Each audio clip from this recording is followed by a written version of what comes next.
Shabbat Shalom, Javerim. Bueno, bienvenidos al estudio de la Parashá, un Shabbat más. Bueno, gracias a Dios pues tengo la oportunidad pues, de poderles compartir una vez más, aunque sea desde la distancia. Y bueno, espero que espero que les sea de bendición este estudio que vamos a compartir sobre la Parashá Vayeshev, que vamos a estar comentando todos aquí. Eh, pues nada, les agradecemos mucho que compartan estos estudios, que comenten todas las dudas que tengan, que todo lo que digamos, pues no o las dudas que se tengan, que no se queden ahí guardadas en el tintero, sino que se compartan, porque eso es bueno. El comentar y tocar ciertos temas para aprender o cosas que se puedan añadir aún más a lo que se comenta, ¿no? Pues son de gran ayuda, sin duda. Así que, pues, con la bendición de Dios, vamos a empezar. Y les voy a compartir la pantalla. Vale, aquí tenemos. Vale. Bueno, espero que se vea bien. Yo he intentado que se vea la pantalla y las notas, ¿vale? Por si alguno quiere apuntar, pues que lo pueda ver, ¿no? Como veis, pues es la Parasha Vayeshev, que es desde Génesis 37.1 al 40.23, ¿vale? Esta es una parasha que yo, por cierto, di hace 3 años. Algunas de las cosas que voy a comentar ya las dije entonces. Ese audio está grabado en la página web, ¿vale? De Beneision, lo podéis consultar. Y así como todas las cosas que hemos ido haciendo estos años. Comentar también que el año pasado lo dio Javier Cristian y lo enfocó, que recomiendo que lo vean porque lo enfocó de un modo más, digamos, enfatizando la figura del Mesías, ¿no? O sea, Joseph como la figura profética que apuntaba al Mesías, ¿no? Sin duda, pues un aspecto muy a tener en cuenta. Algunos detalles vamos a ver hoy, pero bueno, no vamos a centrarnos principalmente en eso, ¿no? Aquí os he puesto el versículo 1 en hebreo, que dice así: Vayeshev Yaakov Be'eretz Megurei Aviv, o sea, eh, habitó Jacob en la tierra de las peregrinaciones de su padre, Be'eretz Canaan, ¿no? En la tierra de Canaán, ¿vale? Eso es lo que viene a significar, ¿no?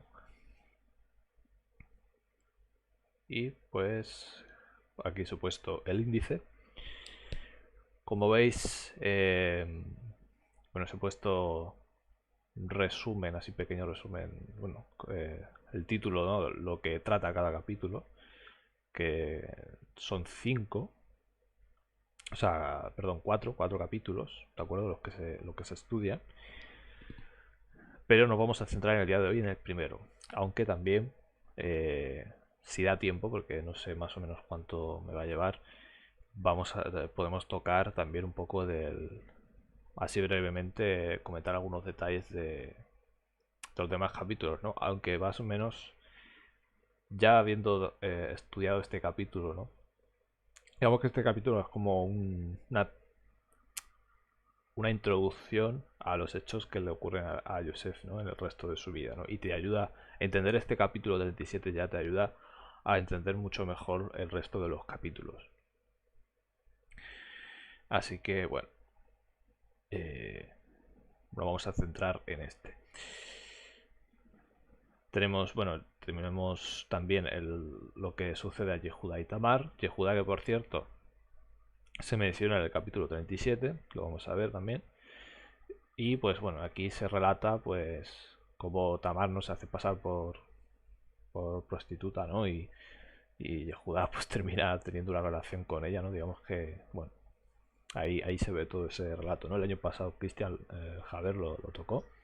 Luego tenemos el relato famoso también conocido de la esposa de Potifar, ¿no? Que quiere que Joseph se acueste con ella cuando él ya está en Egipto y ya, pues digamos que es siervo del capitán de la guardia de Faraón, ¿no? Pues bueno, ocurre este suceso, ¿no? Que también tiene esa enseñanza, ¿no? De que Joseph guardó eh, su virginidad, ¿no?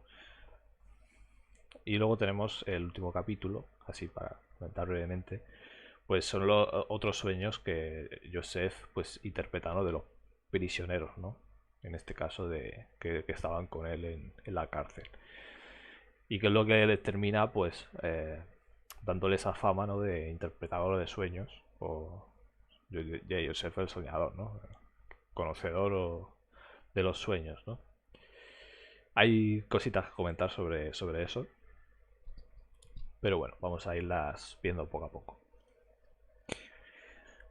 Empezamos por el versículo 1, dice así: pero Jacob habitaba en la tierra de Canaán, la tierra de las peregrinaciones de su padre. Estos son los partos de Jacob.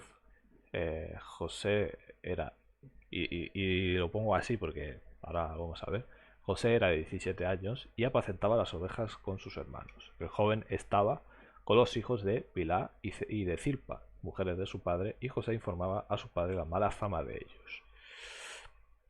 Israel amaba a Yosef más que a todos sus hijos, porque era el hijo de su vejez, y le había hecho una túnica con rayas de colores. Sus hermanos, al ver que su padre lo prefería entre todos ellos, lo aborrecían y no le podían hablar pacíficamente.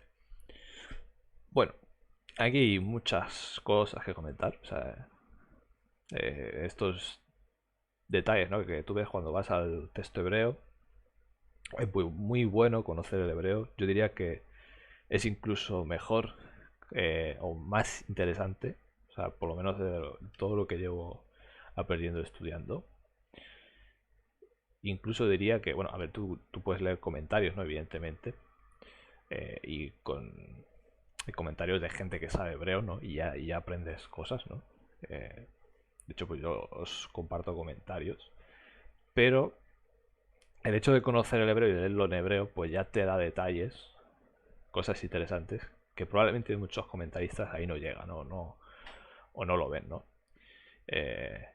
Y más si no creen en el Evangelio, ¿no? En el Mesías. Pero en este caso,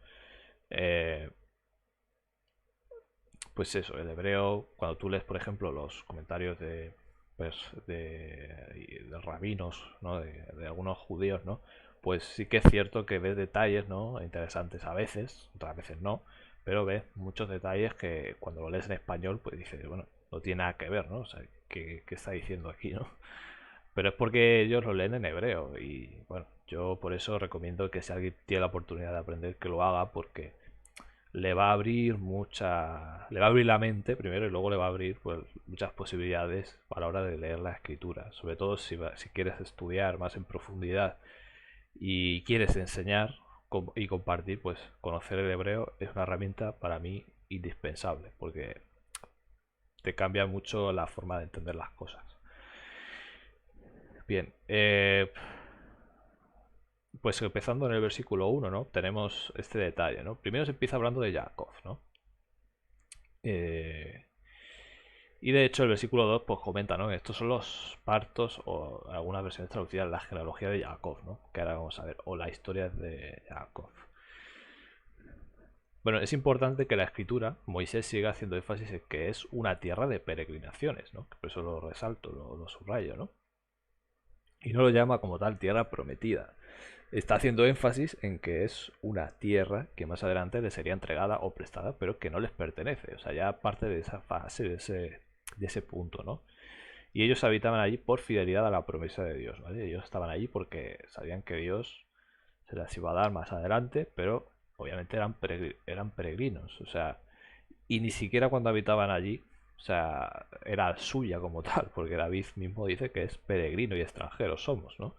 Entonces, al final, eh, no quiero meterme mucho en temas polémicos con el tema de lo que pasa hoy en día y tal, pero sí que es cierto, ¿no? Que esto se tiene que tener muy presente siempre, ¿no? Cuando hablamos de la tierra de Israel, no hablamos de una tierra que le pertenece como tal a Israel, o sea, a nosotros como pueblo, sino que es algo que esa tierra es de Dios, ¿vale? Le pertenece a Dios, igual que toda la tierra, y por supuesto es el que decide si alguien habita allí o no, ¿vale? Es así. lógicamente a ellos les fue prometida y él se la iba a entregar. Pero es muy interesante que Moisés la llama así. O sea, de hecho en la escritura eh, muchas veces se la llama tierra de Canaán, ¿no? Tierra de peregrinaciones, pero la tierra de Israel es menos común. O sea, y eso es algo curioso. Se le suele llamar más de estas dos otras maneras, por lo menos en lo que es la Torá, ¿no? Se le suele llamar más así, Moisés lo llama de esa forma.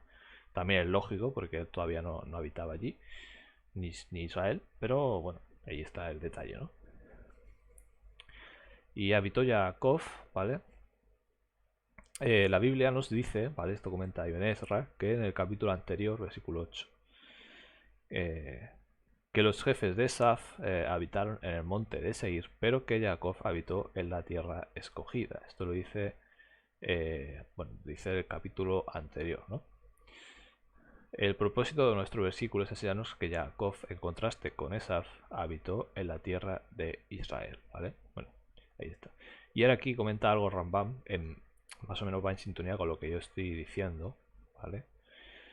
El significado del versículo es que, dado que la escritura había dicho que los jefes de Saúl habitaban en la tierra de sus posesiones, es decir, la tierra que tomaron como posesión para ellos, ahora dice que Jacob, sin embargo, habitó como su padre, como forastero en una tierra que no era de ellos, sino de los cananeos, ¿vale? Fijaos la diferencia aquí. Aquí dice, en el versículo 43, ¿no? Del capítulo anterior, que es como una introducción a esto, te dice que, claro, te marca esa diferencia, ¿no? Te dice que Saúl habitaba en la tierra de sus posesiones, o sea, que esa una tierra que era suya por posesión, porque la habían tomado ellos. Sin embargo, dice que Jacob habitó como forastero en una tierra que no era suya, ¿no? Sino que era de los cananeos. Aquí, bueno, es interesante, ¿no? Es interesante.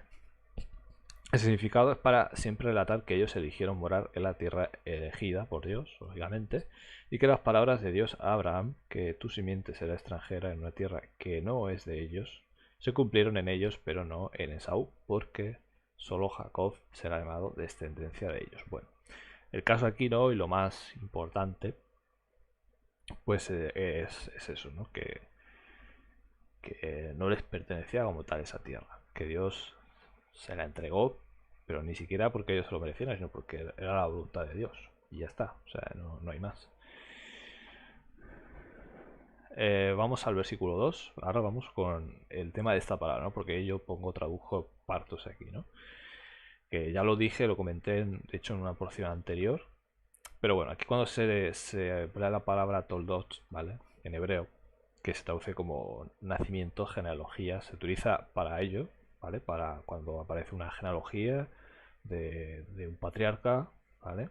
O, por ejemplo, la genealogía de Yehoshua, ¿no? Del Mesías, pues en Mateo eh, utilizará en hebreo, ¿vale? De hecho, en las versiones en hebreo que hay del Evangelio, que son traducciones del griego al hebreo, ¿vale? Para recalcarlo, eh, utilizan esta palabra, Toldot Yehoshua. Estas son las genealogías de Yehoshua, los partos de Yehoshua, ¿no? O sea, es decir, cuál es su ascendencia, básicamente. Esta palabra no indica en este caso una genealogía, como traducen algunas versiones, sino que indica un relato o historia, ¿vale? Si fijáis aquí no aparece ninguna genealogía como tal, sino que es un relato o una historia, evidentemente lo que está relatando, ¿no? Moisés. Esta palabra, bueno, si vamos más a profundidad del concepto de la idea, se trata de un hecho doloroso que trae una enseñanza importante, ¿vale? ¿Y por qué digo esto? Bueno, para entenderlo, un hecho doloroso, lógicamente sabemos que esto va a derivar en lo que es la venta de Joseph, ¿no? Y demás, y bueno, del dolor que le va a provocar a Jacob, lógicamente, ¿no? Al padre. Pero bueno, yendo un poco más aquí a comentar esto, el significado de estas son las generaciones de Jacob es: estos son los eventos que le sucedieron y los incidentes que le sobrevinieron, ¿no? También Ibn Ezra pues, lo traduce de esa forma, ¿no? Todo el dot, generaciones, viene de la misma raíz que yeles, que es dar a luz, ¿vale? En la que un día puede dar a luz, ¿vale? Yelet. O sea que ese es el sentido. O sea, Yelet es dar a luz y por lo tanto Toldot son partos como tal. O sea, nacimiento se podría traducir incluso, ¿no? Claro, esto lógicamente no se entiende desde una perspectiva literal, sino que es una forma de hablar de que estos hechos fueron para Jacob como unos dolores de parto, precisamente, como que estos hechos que le acontecen a José, a sus hermanos, a Jacob, porque él es la figura central, ¿no? Que está en el relato. Jacob no deja de ser la figura central, a pesar de que se está hablando de José, o sea, en el relato. Pues todo esto pues le iba a provocar pues una serie de consecuencias y le iba pues a influir en su vida, ¿no? La vida del patriarca. Bueno, además de esto, el relato que se trata en buena medida de la vida de Joseph, ¿no? Porque de hecho Jacob no se menciona tanto como Joseph. Tiene como personaje principal a Jacob, por eso Moisés le menciona como protagonista. Los hechos que acontecen a Joseph afectan a su padre Jacob, el patriarca, porque es por Joseph por lo que luego Jacob va con sus hijos a Egipto y demás, ¿no? En este periodo de su vida, ciertamente sus hijos, especialmente José y Judá, permanecen en la escena de modo que José podría describirse como el eje principal de la siguiente historia. Pero para todo eso Jacob sigue siendo la cabeza de la casa y el centro en torno a quien se mueve todo, ¿no? Aquí lo comenta Kelly de Leeds. Vale, y ahora vamos a hablar de una palabra, ¿no? Que aparece aquí en el versículo 2 también, que es el joven. O sea, fijaos si hay detalles aquí en el hebreo, ¿no? Que no aparecen en el español, ¿no? O sea, ahora, el joven también es otra palabra, ¿no? Que hay que comentar, ¿no? Porque aquí en hebreo, ¿no? Bueno, te dice L, Toldot, Yaakov, ¿vale? Estos son los partos de Jacob. Yosef ben Sheva Esre Shana, ¿vale? Es decir, que tenía 17 años. Hayarroe et Ahav. Era pastor et Ahav Patzón, es decir, a las ovejas de sus hermanos. Behuna Ar et Benei Bilá et Benei Zilpa, ¿vale? Y aquí aparece, pues bueno, dice, y él era Nahar, un Nahar, ¿vale? ¿Qué es un Nahar? Y era un Nahar a los hijos de Zilpa y a los hijos Bilhá, o sea, de estas dos concubinas de Abraham, ¿no? De las dos esposas que tenía Jacob, ¿no? Pues bien, es interesante, ¿no? Lo que comenta aquí, que él era Nahar, ¿vale? ¿Y qué es esto de Nahar? ¿No? Él era un Nahar hacia ellos, ¿vale? Eso es lo que por lo menos da a entender el texto, ¿vale? Porque esta preposición et indica dirección, es decir, está indicando que era hacia ellos. Bien, pues bueno, y dice la traducción, ¿vale? La he puesto aquí, y fue pastor a las ovejas de sus hermanos y era siervo o asistente, ¿vale? Eso es lo que viene a significar. Nahar también se traduce a veces como muchacho, ¿vale? De hecho aquí, bueno, se ha puesto el diccionario. Puede significar muchacho o joven, ¿vale? Lo traducen como joven. Y aquí, pues bueno, hay una serie de versículos, ¿no? Donde lo mencionan de esa forma. Pero también en las escrituras, e incluso también en la Torah, se utiliza como sirviente, como siervo. Asistente personal o sirviente doméstico, ¿vale? Tenemos números 22-22.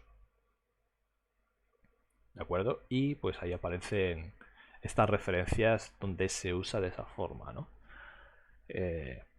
Para que veáis que realmente aquí no se está hablando de que él era un muchacho o un joven hacia ellos, porque no tiene ningún sentido, sino que lo que está diciendo es que él era siervo o un asistente de ellos, ¿no? En las labores que ellos hacían.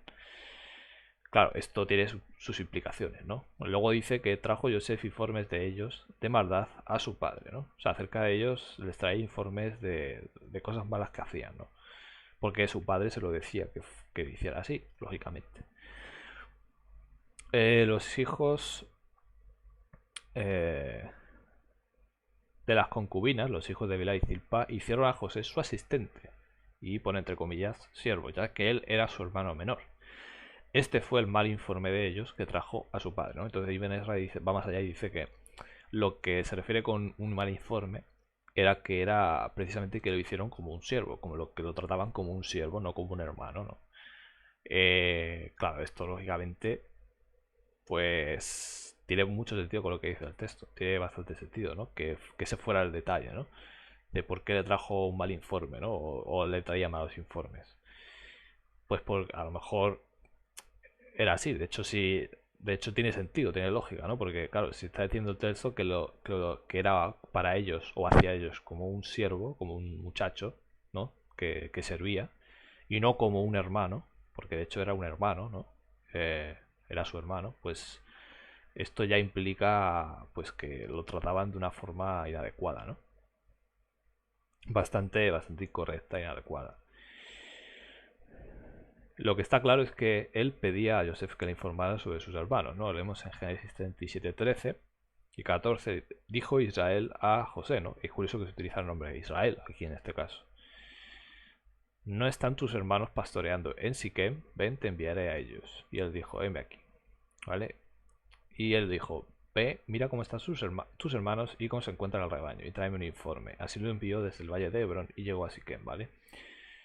El hecho de que se utilice el nombre de Israel llama mucho la atención, ¿no? Porque, claro, casi todo el relato está hablando de Jacob y aquí solamente se utiliza Israel. El resto siempre se utiliza Jacob, ¿no? Claro, cuando él está diciendo esto es cuando él va a Siquem y a Dotán para cuando le acontece lo de que lo venden, ¿no? Y tal. Lógicamente esto para mí, por lo menos la forma que yo tengo de entenderlo, es que cuando se le llama Israel es que Dios está, digamos, de alguna forma influyendo en la decisión de Jacob, ¿no? O sea, de algún modo, pues cuando se le llama Israel es porque Dios está interviniendo aquí y para que José precisamente vaya y luego Dios pueda llevarlo, ¿no? a Egipto a cumplir ese propósito, ¿no? que él tiene. Yo creo que es la forma más sencilla de entenderlo. Mm, bueno, y eso es lo que él hacía, ¿no? Lo que él le pedía. Aquí tenemos un comentario interesante sobre el versículo 3, ¿no? Ya pasamos al versículo 3 y fijaos lo que dice, que aparece otra vez Israel, ¿vale? Esta es la primera vez que aparece y luego aparece esa segunda vez en el capítulo. E Israel amaba a Yosef más que a todos sus hijos, porque era el hijo de su vejez y le había hecho una túnica con rayas de colores, ¿vale? Insisto que cuando se lee Israel, ¿vale? Pues es porque realmente cuando él hace esto hay cierta influencia o cierta inspiración en lo que él está haciendo, ¿no? en ese momento. O al menos eso es lo que yo entiendo, ¿no? Por eso se hace esta distinción entre los dos nombres. Como el primer fruto, bueno, porque la había tenido en su vejez. Realmente, pues bueno, él era el primer fruto de la amada Raquel. Lógicamente, pues él amaba más a Raquel que a las demás esposas y pues el primer hijo que tuvo con ella, pues le amaba especialmente, ¿no? Benjamín difícilmente habría alcanzado una edad en ese tiempo, o sea que a lo mejor ya había nacido incluso Benjamín. Dice que le hizo esta túnica de rayas de colores, ¿no? Que es que Tonet Basim, ¿vale? Una larga túnica con mangas.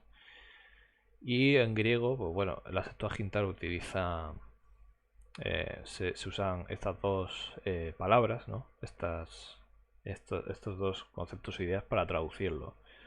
Uno es gitón astra, astragaleios, ¿vale? O astragalotos, más o menos, ¿vale? En griego. Astragalotos. Y en latín, pues es túnica talaris, ¿vale? Básicamente. Bueno, aquí los comentaristas, ¿no? que son Kelly y Delich, pues dicen que una túnica cubría desde las muñecas hasta los tobillos, como vestían las hijas de los nobles y los reyes, y no una túnica de muchos colores. ¿Vale? Así es como ellos lo interpretan. Túnica decorativa, como lo interpreta Lutero, es gitona poikilon, ¿vale? Tunicam polimitan, de la Septuaginta de la Vulgata. Es decir, que si fuera túnica de colores, pues hubiera utilizado esto. O a lo mejor es que Lutero lo interpreta así porque en algunos manuscritos aparece de esa forma y en otros aparece de la otra, ¿no? Bueno, eso ya es el debate que hay, ¿no? respecto a estas vestiduras.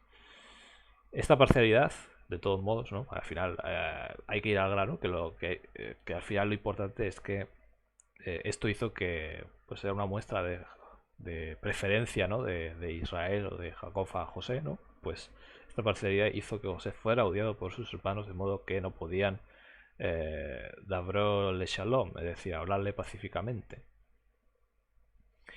o hablarle para paz, para procurar su bien, ¿no? Y su bienestar. Al final eso es lo que significa esto, ¿no? El que le aborrecían y no le podían hablar pacíficamente.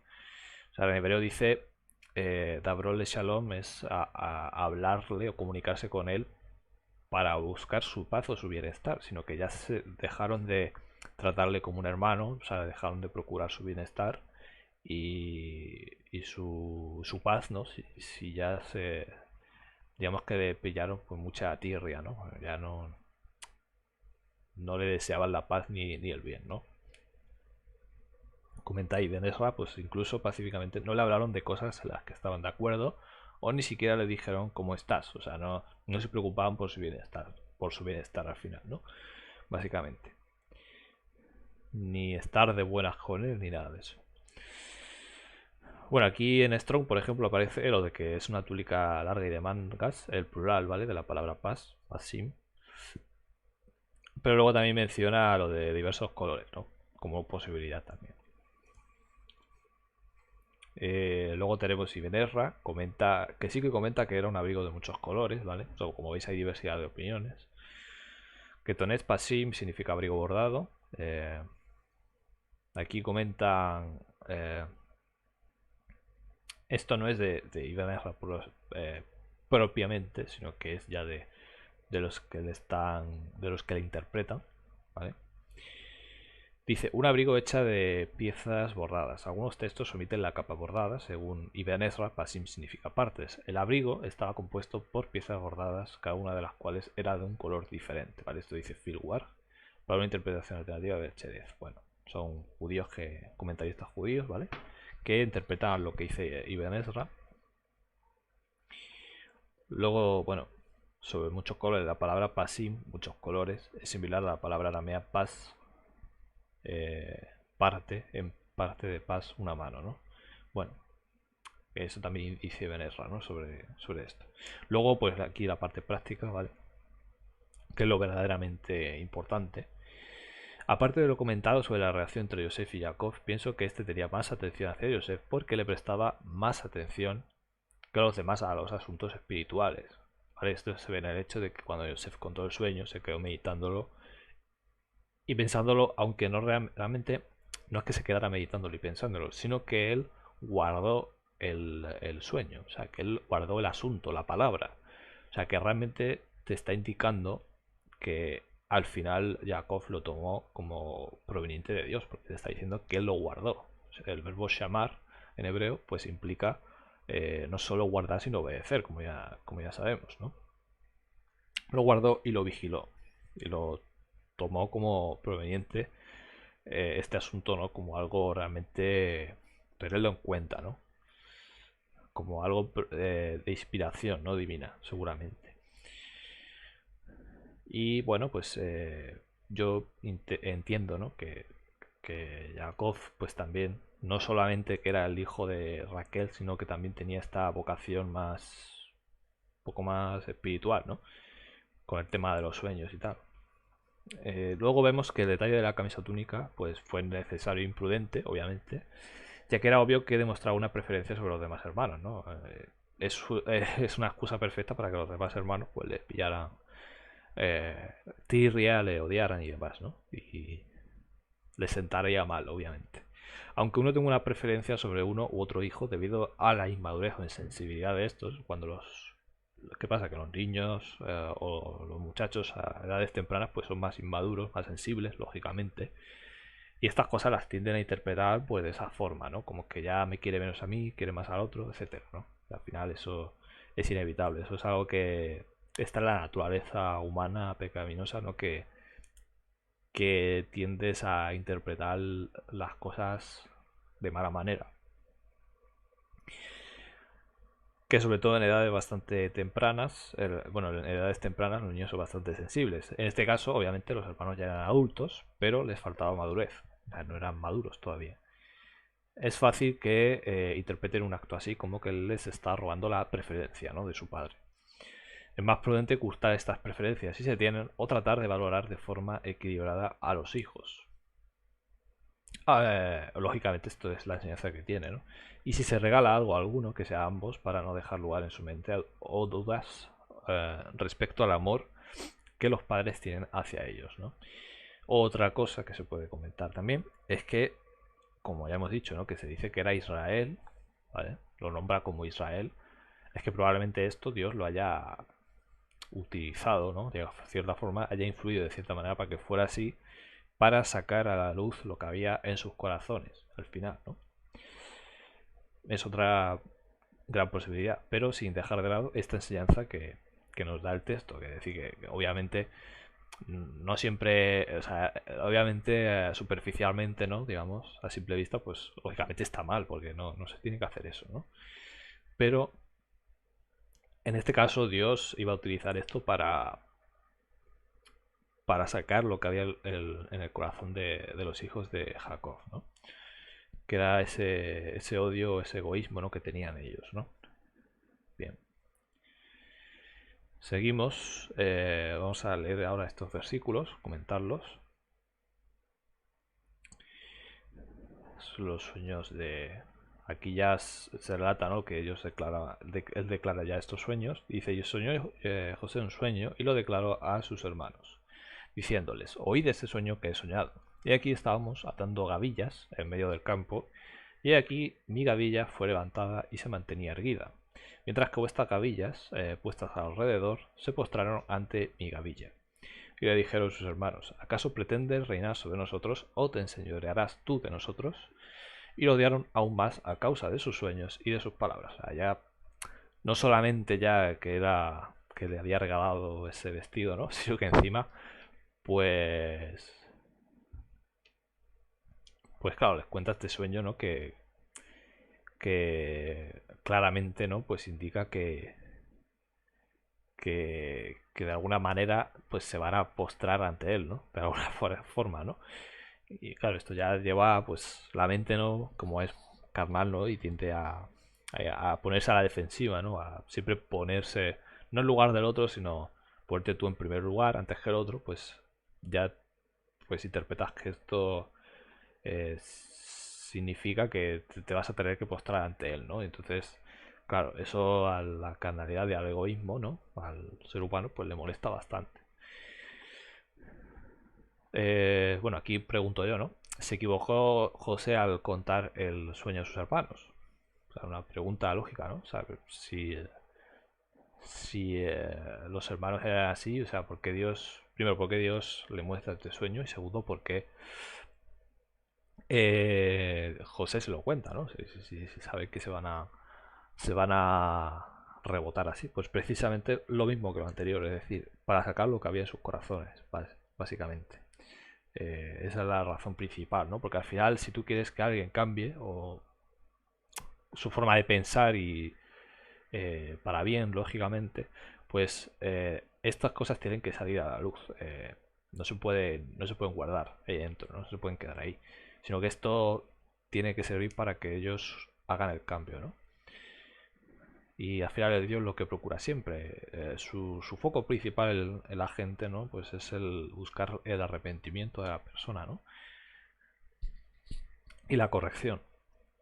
Entonces, no, o sea, necesariamente. Más bien, contarles el sueño era una muestra de que confiaba en sus hermanos a pesar del trato que le daban, ¿no? Ya poniéndonos en el lugar de José, pues lógicamente no es malo contar un sueño a alguien. O sea, por más difícil o raro que sea ese sueño, ¿no?, de aceptar, sino que es una muestra de que confiaba en ellos. O sea, confiaba, a pesar del trato que le hacían, ¿no?, pues él confiaba en ellos porque eran sus hermanos, ¿no?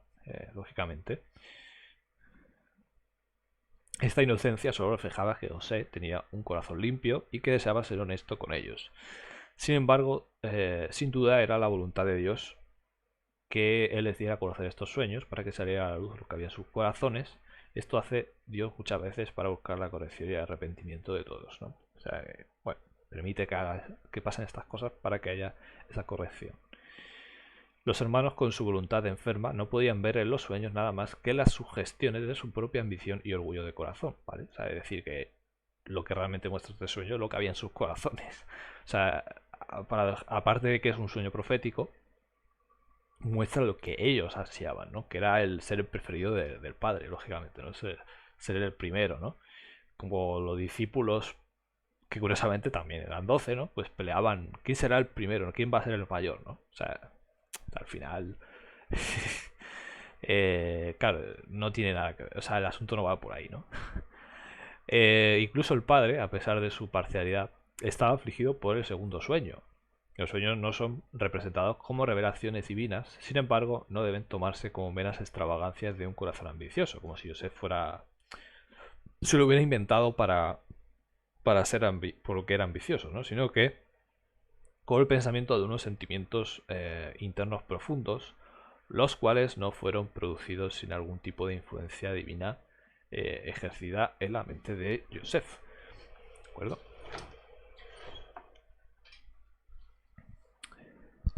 Y por lo tanto fueron de significado profético, aunque no fueron directamente inspirados, ¿no? Por Dios, bueno, eso dice él. Yo creo que sí que fueron directamente inspirados, ¿no? Lógicamente, porque si primero revela lo que hay en el corazón de los hermanos y luego aparte es profético porque revela lo que va a pasar, pues lógicamente sí que es inspirado por Dios, ¿no? En tanto que los propósitos de Dios aún debían permanecer ocultos a los ojos de los hombres por el bien salvador de todos los involucrados, ¿no? Lógicamente, ellos no entendían qué significaba al 100% el sueño, ¿no? Pero obviamente fue Dios el que le puso ese sueño, ¿no? Ahora, ¿qué significan estos sueños? Pues lo vamos a ver, ¿no? Para empezar, este sueño, ¿no? El de la, bueno, el de la gavilla, ¿no? En este caso, viene a significar, bueno, el cumplimiento, ¿no? Lo tengo aquí los apuntes. Cuando vino posteriormente una época de sequía por toda la región y tuvieron que buscar su sustento en Egipto, donde Joseph era el gobernador. Es decir, no por algo se usa gavillas de trigo, no es por casualidad, sino porque era lo que ellos iban a ir a buscar a Egipto. ¿Y a quién iban a ir a buscarlo? Pues todos iban a José, ¿no? Que era el gobernador, justamente. Por lo tanto, ese era el cumplimiento, ¿no? Y de hecho, literalmente se terminaron postrando ante él, ¿no? Porque era el gobernador, era el más poderoso después de Faraón y esto se cumplió literalmente también, lo de que se postraban, ¿no? Pero el motivo era eso, el alimento, que faltaba, que escaseaba. Eh, bueno, ahora vamos a leer el siguiente sueño. Y sobre esto que ellos dicen, ¿no? ¿Acaso pretendes reinar sobre nosotros o te enseñorearás tú de nosotros? Bueno, aquí comenta Ibn Ezra bueno, un detalle, ¿no? De que hay una distinción, o sea, cuando dice lo de reinar sobre nosotros, es que ellos lo van a elegir a él, o acaso tú vas a enseñorearte, es decir, tú no vas a dominar por la fuerza, ¿no? O sea que eso es como una cosa, o como profundizar un poco más, ¿no? En lo que viene a significar ese texto, ¿no? Esa pregunta, ¿no? Pero bueno, aquí es un detalle. Y lo dieron aún más a causa de sus sueños y de sus palabras. Dice aquí que los detalles que les contó demostraron a los hermanos que José esperaba que sus sueños se hicieran realidad. Es decir, José sí que creía, y por eso lo contaba, que estos sueños provenían de Dios. ¿Vale? De hecho, eso es... esto es muy interesante, claro, porque si no, no lo vas a declarar. Si tienes dudas de que ese sueño es... pues no es. Bueno, también te puedes equivocar, ¿no? Pero bueno, sin duda Joseph creía en estos sueños y el propio Jacob se quedó meditando y guardando pues estos sueños, ¿no? que él había tenido, como dice aquí, ¿no? Así que vamos a leer este otro sueño. Y soñó otro sueño y lo refirió a sus hermanos y dijo, mirad, he soñado otro sueño y aquí el sol, la luna y 11 estrellas se postraban ante mí, ¿no? Ya es más descarado el sueño todavía, por si aún no les había quedado claro, ¿no? Que era lo que había soñado antes, pues aquí era incluso ya va más allá y es el sol y la luna, es decir, el padre y la madre, ¿no? También. O sea que, bueno, tremendo, ¿no? Y su padre lo reprendió y le dijo, ¿qué sueño es este que soñaste? ¿Acaso yo, tu padre y tus hermanos llegaremos a postrarnos en tierra ante ti? Claro, carnalmente, pues es lógico que si alguien sueña esto y te dice esto, ¿no? Y piensa que es verdad que va a pasar porque crees que viene de Dios, pues... Hombre, es un poco raro, la verdad. Y sus hermanos le tenían envidia, pero su padre meditaba en el asunto, ¿vale? Aquí es donde está el problema de la traducción, ¿vale? Que no dice meditar, sino que dice shamar, es decir, guardar el asunto, guardar la palabra. Es decir, que aunque al principio lo tomó mal, reaccionó carnalmente, o sea, le salió lógicamente. Pues él tampoco, Jacob es humano y tampoco se quiere inclinar ante nadie, ¿no? Después reflexionó y tomó en serio estos sueños como provenientes de Dios. Es decir, él sabía que luego pues iba a haber, había algo que no entendía, pero como sabía que Joseph tenía esta conexión espiritual y que pues había soñado el mismo sueño ya 2 veces, ¿no? Para reiterar que esto venía de Dios, ¿no? Pues lógicamente eso ya le hizo pensar y plantearse que era de Dios, ¿no? Lógicamente.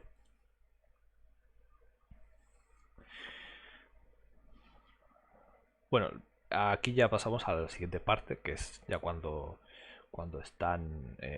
quiero ver un momento que está todo ok. Vale, perfecto. Pues a la siguiente parte, ¿no? Cuando ya pues se encaminan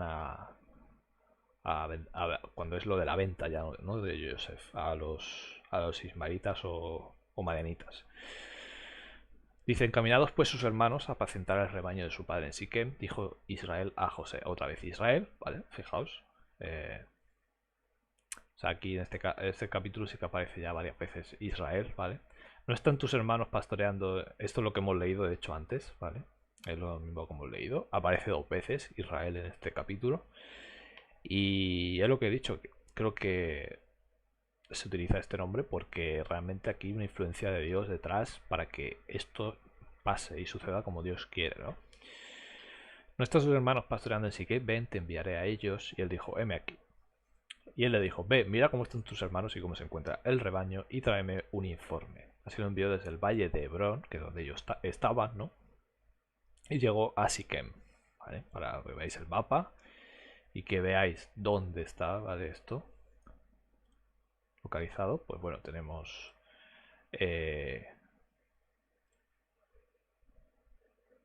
a ver si me deja aquí, ¿vale?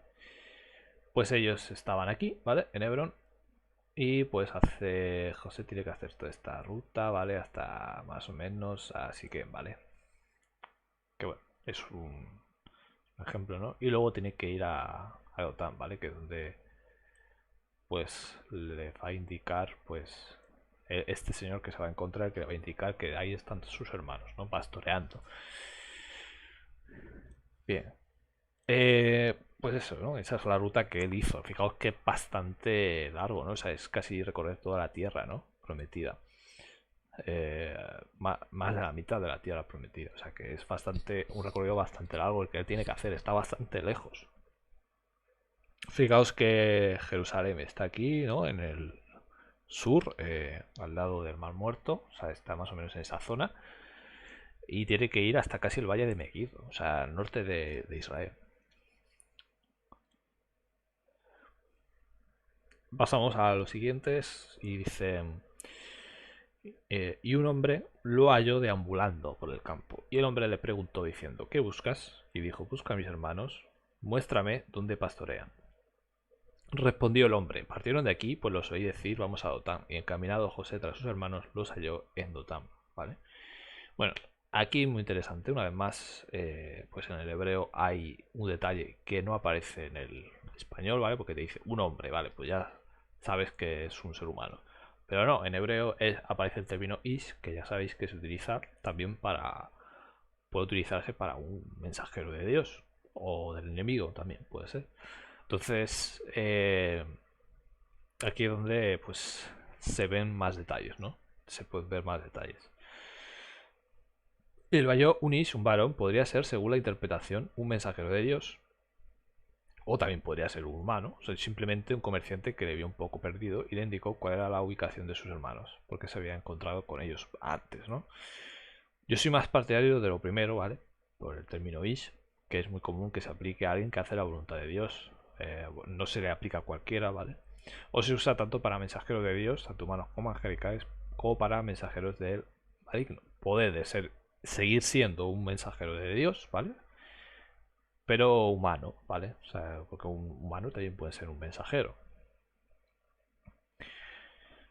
Y cierto hombre lo encontró. Según el significado claro del texto, un transeúnte lo encontró. Según el Midrash, ¿vale? Era un ángel. Algunos Midrashim identifican al ángel como Gabriel. Curioso, ¿no? Esto dice Pirkei de Rabbi Eliezer, capítulo 38, Targum Jonathan y Rashi, ¿vale? Son los que dicen esto, ¿no? Comentan esto, que él era el propio Gabriel, ¿vale? Y no sería raro que Gabriel, pues, como ya ha intervenido otras veces, ¿no? En la escritura, pues volviera a intervenir para decirle a Joseph, pues mira, en forma humana, lógicamente, sin que se descubriera que era un ángel, pero en forma humana, para decir a Joseph, ve ahí, porque ahí es donde están tus hermanos. Esto comenta Ibn Ezra, luego el Talmud de Jonatán, propiamente, pues aquí vemos, ¿no? Que lo dice. Y Gabriel, en semejanza de hombre, o apariencia de hombre, lo halló vagando por el campo. Y el hombre le preguntó diciendo, ¿qué buscas? ¿No? O sea que fijaos que el propio Targum, ¿vale? Recordad que ya son interpretaciones antiguas, ¿no? Bastante antiguas. Pues ya se pensaba, ¿no? Que era en semejanza de hombre, o sea, Gabriel, ¿no? Interesante. Aquí más opiniones. Comentario dice, y un hombre lo encontró y aquí estaba perdido en el campo. El versículo está diciendo que José se estaba desviando del camino sin saber a dónde ir y entró en un campo porque los estaba buscando en un lugar de pasto, ¿vale? O sea, lógicamente ellos son pastores, él iba a ir buscando por lugares de pasto. Y aparte, pues dice que estaba deambulando, es decir, que no los encontraba, estaba por ahí perdido, ¿no? Buscando. La escritura menciona esto extensamente para relatar que le sucedieron muchos hechos que bien podrían haberlo hecho regresar, pero todo lo soportó pacientemente por el honor de su padre. También nos informa que el decreto divino es verdadero y que la industria del hombre es inútil, o sea, lo que el hombre intenta hacer, ¿no? Lo que planea. El santo bendito sea le envió un guía sin su conocimiento para ponerlo en sus manos, ¿vale? Sea que fuera humano o no, pues Dios lógicamente utilizó a este mensajero, a este Ish, este varón, para conducirlo al lugar que Dios quería, ¿vale? Porque Dios eligió Dotán, ese lugar, para, para que Joseph fuera recogido para ir a Egipto, ¿no? En este caso, bueno, vendido como esclavo, ¿no? Ya sabemos, pero para que entendáis, ¿no? Que Dios lo preparó todo para que fuera de esa forma, ¿no? Estos hombres eran ángeles. eh, bueno, esto es lo que nuestros rabinos pretendían cuando dijeron que estos hombres eran ángeles, ¿no? Eso es lo que él comenta. Porque estos eventos no ocurrieron sin un propósito, sino más bien para informarnos de que Él es el consejo del Eterno, el que permanecerá, ¿no? O sea, realmente se ve con estos detalles, ¿no? Que la provisión divina, pues en todo momento Él estaba controlando todos los hechos. O sea, finalmente Él estaba guiando todo para que se produjera lo que se tenía que producir, lo que él quería que se produjera, ¿no? Que era que viajaran a Egipto y se establecieran allí. Dotán, ¿vale? Para comentar, es el lugar, ¿no? Donde estaban los hermanos, pues estaba situada en la gran ruta de caravanas del norte que iban a Egipto, situada al norte de Samaria. Dios dispuso que Joseph fuera vendido en esta localización para cumplir el propósito que tenía para él. Y para evitar males mayores que veremos que tenían intención de matarlo a lo Caín, ¿vale? O sea, nunca mejor dicho, querían marcaros un Caín porque querían matarlo, ¿no? Porque esa era la intención que ellos tenían, ¿no? Aquí lo vamos a ver. Versículo 18. Cuando lo vieron de lejos, antes que se acercara a ellos, se confabularon para darle muerte. Y se decían entre sí, aquí viene el Señor de los sueños, ¿no? O sea, de hecho en hebreo dice Baal, ¿no? O sea, el término señor aquí es Baal, que es dueño de los sueños, ¿no? Ahora pues vamos, matémoslo y arrojémoslo en una de las cisternas, ¿no? Y digamos que una mala bestia lo devoró. Veremos entonces qué serán sus sueños. O sea, que aquí vemos que tenía esa intención de matarle, ¿vale? Se confabularon para darle muerte. Pero cuando Rubén lo oyó intentando librarlo de mano de ellos, dijo: no le quitemos la vida. Le añadió Rubén: no derraméis sangre, arrojadlo en esta cisterna que está en el desierto, pero no extendáis la mano contra él. Esto dijo a fin de librarlo de sus manos para hacerlo volver a su padre. Bien, aquí van los detalles también. Lógicamente no era que Dios quisiera que las cosas sucedieran de esta manera exacta, ¿vale? O sea, no que Dios quisiera que Joseph acabara siendo un esclavo, pero bueno, aquí comento, lo ideal tal vez hubiera sido que Joseph llegara a Egipto de otra forma más amable o más normal, ¿no? Y toda la familia. Pero Dios tuvo que proveer una forma de liberarlo de sus hermanos, que lo odiaban hasta el punto de querer matarlo, lógicamente, ¿no? Ya que el pensamiento de ellos no iba a cambiar por el momento. Por tanto, tenía que intervenir. Ellos tienen que tomar aquí una decisión de, pues, en su providencia, ¿no? De librarle de manos de sus hermanos y llevarle a Egipto. Por lo tanto, esa era la forma de hacerlo, ¿no? Rubén, aunque la escritura no niega que también tuviera envidia de Joseph, no procuraba su muerte, ¿vale? Eso se refleja, ¿no? Porque no quería que lo mataran. Aunque los motivos, algunos dicen que era porque sí, porque quería librarle y que amaba a su hermano, pero uno pudiera pensar eso, pero no era por eso realmente. O sea, si nos damos cuenta, eh, luego dice, bueno, sí, arrojarlo en esta cisterna, pero no extender la mano contra él. O sea, a ver, lo quería devolver a su padre, ciertamente, ¿no? Pero no era porque amara a su hermano, porque en ningún momento se niega que eh, él no tuviera envidia, cuando se dice antes que los hermanos le envidiaban. O sea, Rubén también le envidiaba a Joseph, ¿vale? O sea, no le tenía tampoco mucho aprecio a Joseph. Pero, o sea, no estaba dispuesto a dar su vida por él, sino que lo hacía esto por respeto y temor a su padre o por miedo a perder la primogenitura, ¿vale? O sea, él era el más maduro de los inmaduros, vamos a decir, porque eran todos inmaduros, todos ellos, ¿vale? Pero él estaba un poco más maduro y cabal en su pensamiento, ¿no? Por lo cual sus motivos no eran puros tampoco. Lógicamente, si envidias a Joseph y haces las cosas simplemente por respeto y temor a tu padre y no porque amas a tu hermano, pues tampoco es 100% correcto eso, ¿no? Era el menos malo, pero sigue siendo malo, por resumir, ¿no? O sea, al final sigue siendo malo. Y luego pasamos al siguiente parte, ¿sí? Y cuando Joseph llegó a sus hermanos, sucedió que despojaron a José de su túnica, ¿no? La túnica de rayas de colores que llevaba puesta, ¿no? Esta túnica, ¿no? Pues que le quiten esta túnica, pues es pues un reflejo de lo mismo que le sucedió al Mesías, ¿no? Y luego que vemos aquí, ¿no? Que vemos más adelante que lo vendieron por piezas de plata, ¿no? Ese es otro detalle bueno, mesiánico, ¿no? Que no vamos a entrar mucho en ello, pero bueno, es interesante también. Y lo tomaron y lo arrojaron en la cisterna. Pero la cisterna estaba vacía, no tenía agua, ¿vale? Bueno, estas cisternas, ¿vale? Comenta aquí que bueno, eran como pozos, ¿vale? Pero se excavaban sobre el fondo rocoso o en forma de pozo recubierto para almacenar el agua de lluvia. Esa era la función. Proveían agua para las personas y los animales durante la mayor parte de los meses secos. Recordad que esto es una época en la que luego va a venir una sequía. Bueno, eso es otra cosa. Eso no.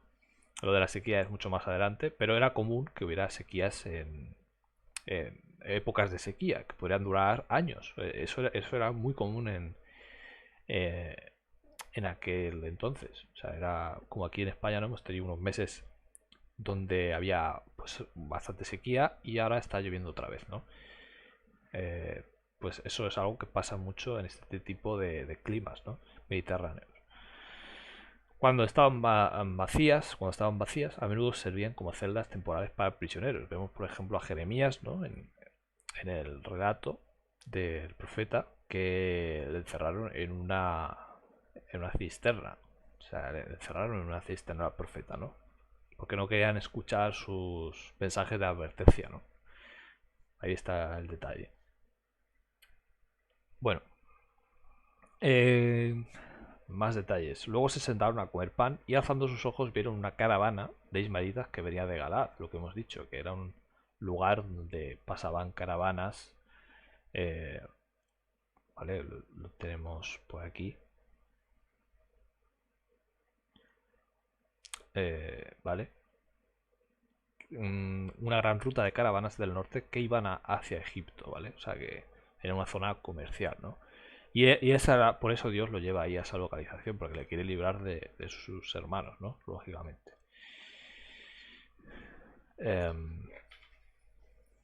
Llevando en sus camellos especias, bálsamo y mirra para hacerlos bajar a Egipto, ¿no? Comer mercancías típicas de la zona, ¿no? Y Judá dijo a sus hermanos: ¿qué provecho hay en que matemos a nuestro hermano y ocultemos su sangre? Vendámoslo a los ismaelitas y no sea nuestra mano contra él, pues es hermano nuestro y carne nuestra. Y sus hermanos obedecieron, ¿no? Y esto justamente lo dice Judá, ¿no? Del que luego se habla, ¿no? En estos relatos. Como vemos, Judá aquí pues todavía es un bala perdida, ¿no? Está un poco pues desviado de los propósitos de Dios. Y pues una serie de sucesos pues luego le van a hacer, a partir del capítulo 38, ¿no? Pues le van a hacer cambiar su mentalidad. Un poco, ¿no? Y luego todo lo que le acontece con Joseph más adelante, ¿no? Porque este Judá es el mismo que luego va a estar dispuesto a dar su vida por Benjamín, ¿no? Por su hermano pequeño. O sea que, como veis, va a haber un cambio en la vida de Judá, ¿no? Aquí vemos que es totalmente diferente al que vamos a ver luego, ¿no? Lo cual esto también pues indica, ¿no? De hecho yo tengo mi sospecha, ¿no? De que Pablo, cuando ve este relato, cuando estudia y conoce este relato, saca de aquí que, como todo esto es como una figura del Mesías, ¿no? Pues el hecho de que los judíos, ¿no? Pues probablemente sean reinjertados, ¿no? En Israel en cierto momento. Claro, lógicamente no todo, sino el remanente, ¿no? Los que reconozcan al Mesías, ¿no? Que es algo que puede suceder en un futuro. Así que bueno, ese es el detalle, ¿no? Que vemos ahí. Bien. Bueno, lo he leído, pero aquí resulta, bueno, el Targum de Jonatán es ya del detalle de, bueno, en la cisterna no había agua, pero había serpientes y escorpiones. Bueno, yo no lo creo porque es difícil que tú seas alojado ahí y que salgas vivo por las buenas, ¿no? Que podría ser, pero bueno, es un detalle curioso. Luego, pues bueno, ya estamos terminando, por cierto. Y cuando pasaron los mercaderes madenitas, sacaron a José de la cisterna, lo subieron y lo vendieron a los ismaelitas por 20 piezas de plata. Y llevaron a José a Egipto. Volvió Rubén a la cisterna y al no ver a José en la cisterna rasgó sus vestidos, ¿no? Se volvió a sus hermanos y dijo: el muchacho no está, ¿y ahora qué voy a hacer? Y tomaron la túnica de José y degollando un chivo de las cabras empaparon la túnica con sangre. Bien, aquí varias cosas a comentar. El tráfico de esclavos, ¿vale? Que por eso también era un lugar muy importante. El tráfico de esclavos existió desde los tiempos más primitivos del antiguo Cercano Oriente. Generalmente eran cautivos de guerra o personas capturadas en incursiones. Los mercaderes a menudo aceptaban esclavos a los que transportaban a otras zonas y los vendían. Estas personas obtenían muy pocas veces su libertad, ¿no? Aquí vemos, ¿no? El comentario de Barton sobre este tema. Y efectivamente es algo, pues bueno, que estaba a la orden del día, ¿no? Y era algo que era difícil que después de ser vendido como esclavo, pues obtuvieras tu libertad, lo cual es interesante de mencionar, ¿no? Porque José no solo adquiere su libertad, sino que además llega a ser gobernador, con lo cual, bueno, ahí se ve la mano de Dios, ¿no? En todo eso. Bueno, luego sobre el hecho, ¿no? Porque aquí vemos que se comenta que eran mercaderes madenitas y antes se menciona que eran ismaelitas. Sometámoslo a los ismaelitas, ¿no? Claro, al final aquí dicen, ¿no? Los diferentes nombres dados a los mercaderes. No, porque se menciona ismaelitas, madenitas y madianitas. No demuestran que el relato haya sido escrito de diferentes leyendas, sino que estas tribus a menudo se confundían por el hecho de que se parecían mucho entre sí. No solo en su descendencia de Abraham común, porque eran hijos de Abraham, ¿vale? O sea, los dos, descendientes de Ismael y de Madián, que eran los dos hijos de Abraham, sino que también por la similitud en el modo de vida y en su constante cambio de morada, de modo que los extranjeros difícilmente podían distinguirlos, especialmente cuando aparecían como mercaderes árabes y no como tribus, tal como se describen aquí. Que los descendientes de Abraham sean hallados con esta capacidad de ningún modo es extraño si consideramos que habían pasado 150 años desde que Ismael fue echado de la casa de su padre. Bueno, aquí comenta varias cosas, ¿no? Bueno, aquí el tema del precio, aquí es lo interesante, ¿no? El tema de las piezas de plata. El precio, ¿vale? Es Rim Kesef, ¿vale? Es Rim Sheker Kesef, 20 piezas de plata. Fue el precio que Moisés fijó como valor de un muchacho entre 5 y 20 años. Recordemos que José tenía 17, ¿no? Esto lo comenta, lo dice Levítico 27.5, ¿no? Siendo el precio promedio de un esclavo 30 piezas de plata, ¿vale? Eso de 21 a 32, es decir, que un esclavo de 30 a 35 años tendría ese valor, ¿no? De 30 piezas de plata. Y eso explica que, por ejemplo, el Mesías fuera vendido por 30 piezas de plata. Para mí es la mejor explicación que he encontrado, la verdad, del asunto. Es decir, que había para los muchachos, los de entre 5 y 20, un valor de 20 piezas de plata, y a los más adultos pues ya 30 piezas de plata, ¿vale? Pero realmente no hay, la única diferencia era eso, que era la edad y ya está. Así que por eso José se vendió por 20 y el Mesías por 30, pero realmente este hecho lógicamente es profético y viene a indicar que el Mesías también fue vendido como un esclavo, lógicamente, como un siervo, ¿no? Que es lo que hizo Judas, ¿no? Pero los israelitas naturalmente querían ganar dinero en la transacción.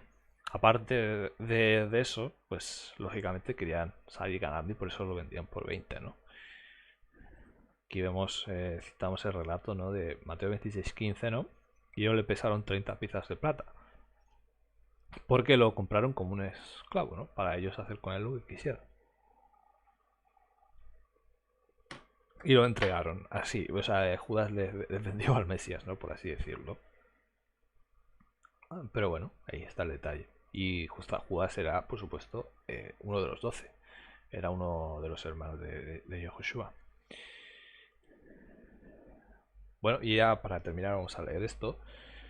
Luego enviaron la túnica de rayas de colores y la hicieron llegar a su padre. Y dijeron, hemos hallado esto, reconoce si es la túnica de tu hijo o no. Él la reconoció y exclamó, es la túnica de mi hijo. Alguna mala bestia lo habrá devorado. Sin duda, Joseph fue despedazado. Y Jacob rasgó sus ropas, puso saco en sus lomos y dechaba por su hijo durante muchos días. Y fueron reunidos todos sus hijos e hijas a consolarlo, pero él se rehusaba ser consolado, pues decía, con llanto bajaré hasta el Sheol junto a mi hijo. Y su padre lloraba por él. Mientras tanto, los madianitas lo habían vendido en Egipto a Potifar, capitán de la guardia de Faraón, ¿no? Y es donde ya pues pasa todo lo que acontece a Joseph, de la esposa de Potifar, y de los otros sueños, ¿no? Que interpreta. Bien, pues lo vamos a dejar aquí, Javi. Aquí vemos, ¿no? Este hecho de, bueno, luego la ocurrencia que tiene, ¿no? De presentarle como si hubiera muerto, ¿no? Para excusarse y para que su padre no se cabre con ellos, no se enoje con ellos. Bueno, pues la verdad bastante maquiavélico lo que ellos hicieron, ¿no? Y bueno, esto nos sirve para ver cómo luego ellos pegaron un cambio, ¿no? O sea, realmente Dios les purificó sus corazones, ¿no? Con el paso de los años, para estar listos, ¿no? Para ese momento en el que van a van a ir a Egipto, ¿no? Y van a encontrarse con Joseph de nuevo. O sea que, bueno, es bastante interesante. Y sobre ese cambio, ¿no? Que ellos tienen, pues tampoco se nos dan muchos datos, realmente. Solo tenemos ese capítulo 38 de Judá y Tamar, ¿no? Hay ese relato.